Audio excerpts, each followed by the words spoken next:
बोलियानंद कंद भगवान की जय। बोले श्री कृष्ण भगवान की जय। इसी कथा प्रसंग के कुछ भाग को लेकर नए सारण क्षेत्र में 88,000 ऋषियों को श्री सूत जी कथा अमृतपान करा रहे हैं।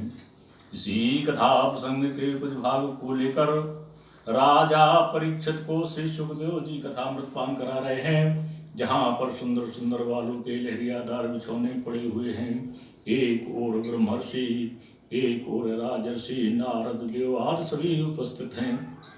ठीक उसी कथा प्रसंग के कुछ भाग को लेकर अद्य मया कथा प्रस्तुयते त्वया सर्वे श्रोतारः च प्रधान श्रोता श्री हनुमंत लालो कथा श्रवणंतो। बोलियानंद कंद भगवान की जय। बहुत ही सुंदर प्रसंग चल रहा था। भोले बाबा की बारात आ चुकी, अगवानी में सारे लोग पहुंचे और जैसे भोले बाबा को देखा बच्चे सब डर गए, भाग करके अपने अपने घर आ गए। घर में सब बताया कि नंग धड़ंगे सांप बिच्छू के गहने पहने बैल पर सवार दूल्हा आए हैं, भूत प्रेत चुड़ैल सब उनके साथ हैं और मैं डर करके आ गया हूँ। कोई कल्याण नहीं है, शुभ नहीं है, रिश्ता गलत हुआ है। सब भयभीत हैं, अपने अपने घरों में बता रहे हैं।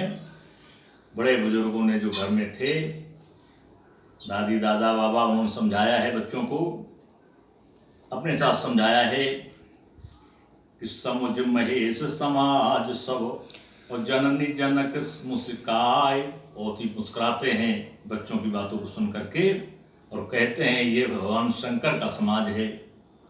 सांप बिच्छी कातर भूत पिशाच शंकर जी का समाज है।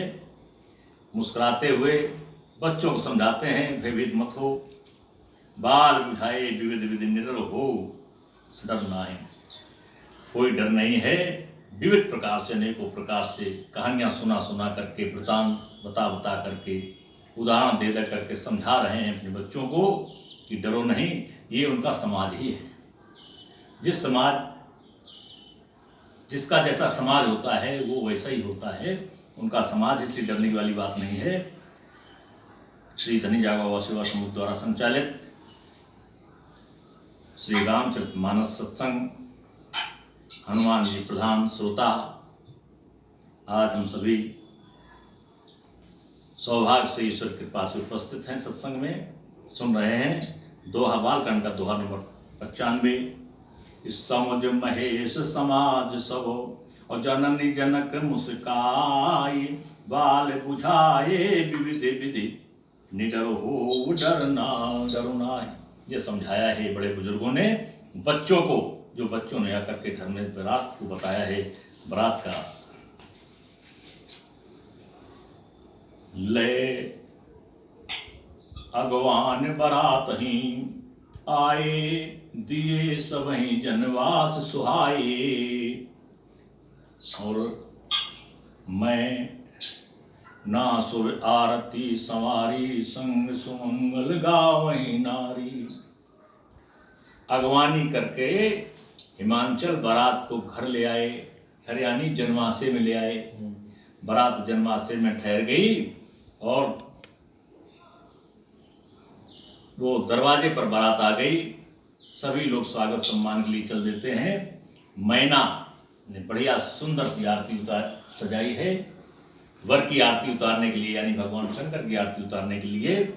और जो नारियां साथ में हैं, महिलाएं साथ में हैं, स्त्रियां हैं, वो सब सुमंगल गान कर रही हैं। बड़ा हर्ष और उल्लास है। बारात दरवाजे आ गई है, सारे लोग पहुंचते हैं और कंचन थाल सजा करके परछन करने के लिए बहुत हर्ष उल्लास से हमारी मैना जाती हैं। कंचन थार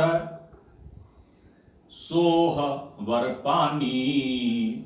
और परिछन चली हर्ष हर्षानी, परिछन करने के लिए बहुत ही खुशी मन से चलती हैं, पहुंच जाती हैं। जैसे ही भगवान शंकर के पास परिछन करने के लिए पहुंचती हैं, बस एकदम विप्लव मच जाता है रूप स्वरूप को देख करके। विकट वेश रुद्र ही जब देखा, बहुत ही विशाल रुद्र का वेश, विकट मतलब विकराल वेश को देखा है।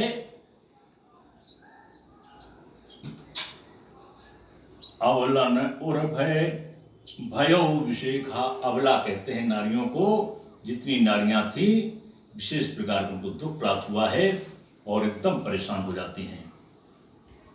भाग्य भवन पैठी अति त्रासा, दौड़ करके अपने भवनों में आ जाती हैं, सब भाग आती हैं, आरती आरती सब भूल गई।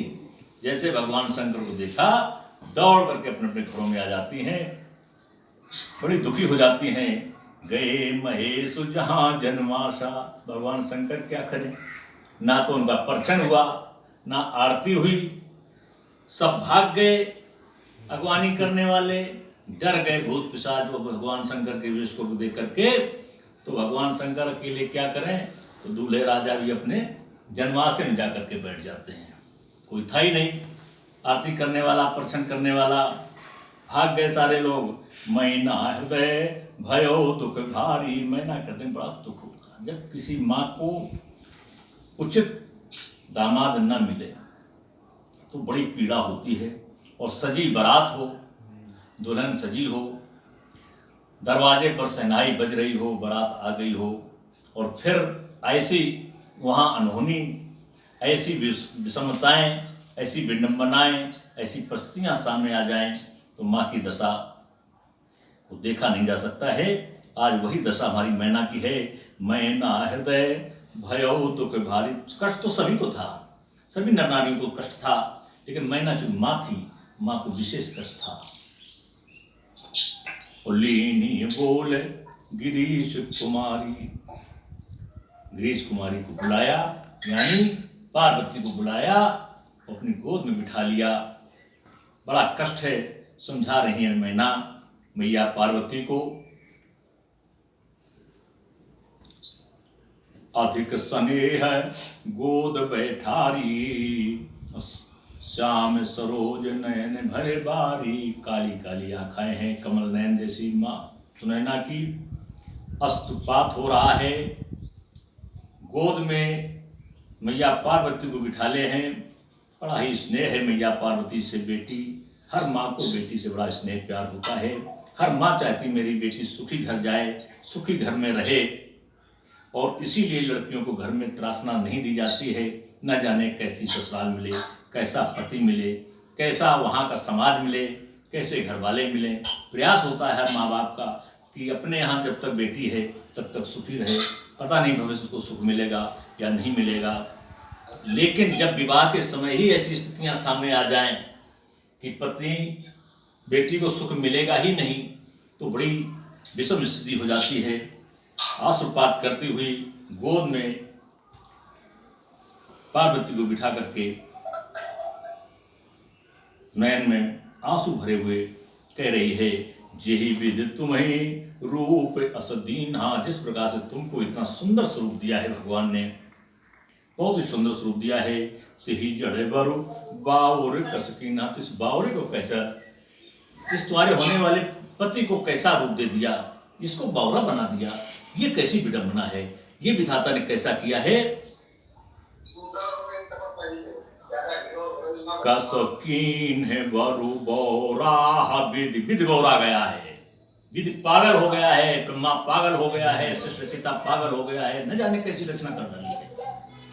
कसकीन है बरु बौरा विधि जेहि तुम्हें सुंदरता दई, जो फल चाहिए तुरत तुरही सो बर बस बबू नहीं लागही। तुम सहित गिरते गिरो गिरो, तुम सहित गिरते गिरो, पावक जरो जल निधि महु परो, और घर जाओ अप जस हो जग जीवत विवाह न हो करो।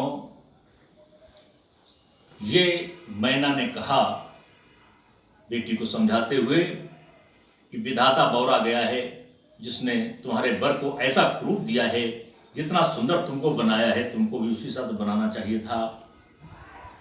जो फल एक कल्प वृक्ष में लगना चाहिए आज बबूर में लगने जा रहा है। इतनी सुंदर बेटी को बहुत ही सुंदर वर मिलना चाहिए, आज ये सुंदर फल बबूर के पेड़ में लगने जा रहा, कटेली कांटों में लगने जा रहा है। कैसी विडंबना है।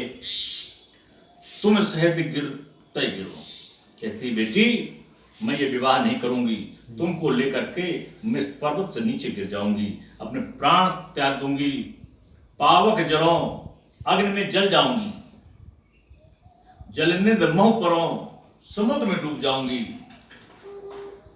घर उजाहु अपजस हो, कितना भी मेरा अपमान हो। बेटी की विवाह बारात तैयार हुई, तैयार होके आई, शहनाई बज रही, लेकिन विवाह नहीं हुआ। कितना भी अपजस हो हमारा समाज में, लेकिन अपने जीवन काल में तुम्हारा विवाह इस बौरे के साथ नहीं करूं। कोई मां नहीं चाहती मेरी बेटी का विवाह किसी गलत व्यक्ति के साथ हो जाए। और किसी तरीके से अगर कोई लड़की गलत कदम उठा लेती है, परिस्थितियों में गलत विवाह हो भी जाता है, तो जीवन भर माँ बाप को कष्ट भोगना पड़ता है। लेकिन जानबूझ करके कोई माँ बाप नहीं चाहते हैं कि मेरी बेटी किसी गलत घर में जाए और गलत उसका विवाह किसी तरीके से हो जाए। आज भैया ने निश्चय कर लिया कि हम ऐसा विवाह कभी हरगिज़ नहीं होने देंगे। बोलिए आनंद कंद।